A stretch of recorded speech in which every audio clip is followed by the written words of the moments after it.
Hello बच्चों, so let's understand the question first. In the ideal Atwood's machine arrangement shown, what is the change in kinetic energy in joule of the system during third second of their motion, starting from rest? So rest means दोनों की initial speed zero रही होगी बच्चों, और यहाँ से हमसे पूछा है what is the change in kinetic energy during the third second. बच्चों ये इंपॉर्टेंट है यहाँ पे। तो बच्चों अगर हम एनर्जी कंजर्वेशन का कॉन्सेप्ट यूज करें तो एनर्जी कंजर्व कर सकते हैं हम, क्योंकि ग्रेविटी के अंदर हो रहा है ये सब। Gravity is a conservative field, तो एनर्जी हम कंजर्व कर सकते हैं। तो उसने पूछा है चेंज इन काइनेटिक एनर्जी कितनी होगी। तो बच्चों जो भी चेंज इन काइनेटिक एनर्जी और जो भी चेंज इन पोटेंशियल एनर्जी, उसका सम किसके इक्वल होगा? जीरो। क्यों बच्चों? क्योंकि टोटल एनर्जी चेंज नहीं हो सकती कंजर्वेटिव फोर्सेस के अंदर। तो जो भी चेंज इन काइनेटिक एनर्जी होगा वो हम लिख सकते हैं minus times of change in potential energy. ठीक है बच्चों, और यानी कि हम बोल सकते हैं माइनस। क्यों? क्योंकि काइनेटिक एनर्जी इंक्रीज हो रही होगी तो पोटेंशियल एनर्जी डिक्रीज हो रही होगी, या पोटेंशियल एनर्जी डिक्रीज हो रही होगी सिस्टम की तो काइनेटिक एनर्जी इंक्रीज।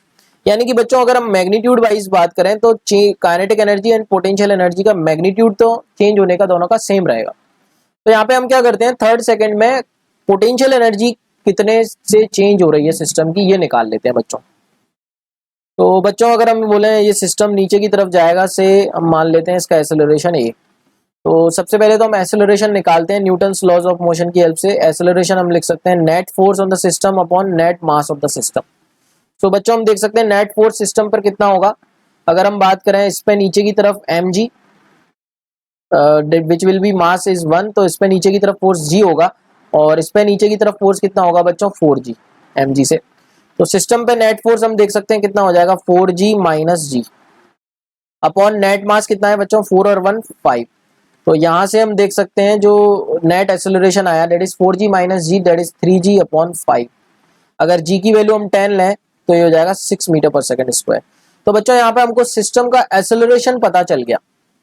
ठीक है, न्यूटन्स लॉज ऑफ मोशन का कॉन्सेप्ट यूज करते हुए मैंने सिस्टम का एक्सेलरेशन 6 मीटर पर सेकंड स्क्वायर निकाला। तो थर्ड सेकंड में हम ये देखते हैं कि थर्ड सेकंड में ये दोनों ब्लॉक्स कितना डिस्टेंस नीचे की तरफ ड्रॉप किए।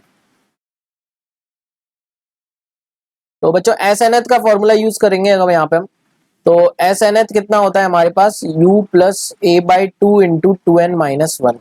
तो इनिशियल वेलोसिटी तो जीरो दे रखी है बच्चों, एक्सेलरेशन हमने अभी निकाला 6 अपॉन 2 इंटू थर्ड सेकेंड, तो एन 3 ले लेते हैं माइनस वन। तो ये कितना हो जाएगा? 6 by two 3 and 3 two just 6 minus one, तो ये हो जाएगा 15। 6 माइनस वन 5 एंड 5 इंटू 3 बच्चों 15। यानी कि बच्चों थर्ड सेकंड में ये दोनों ब्लॉक्स कितना ड्रॉप कर गए होंगे? 15।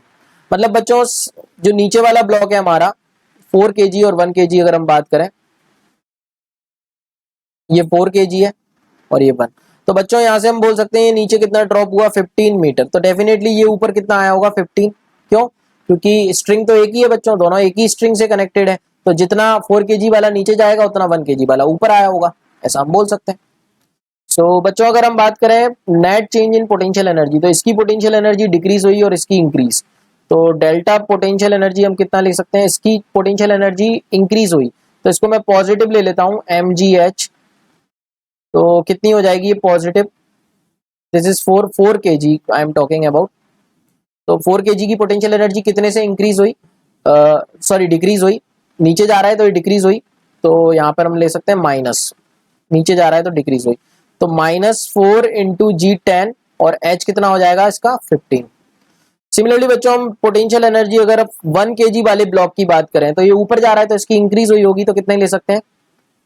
mgh से पॉजिटिव ले सकते हैं, क्योंकि ऊपर जा रहा है तो ऊपर पोटेंशियल एनर्जी इंक्रीज मान रहा हूं मैं।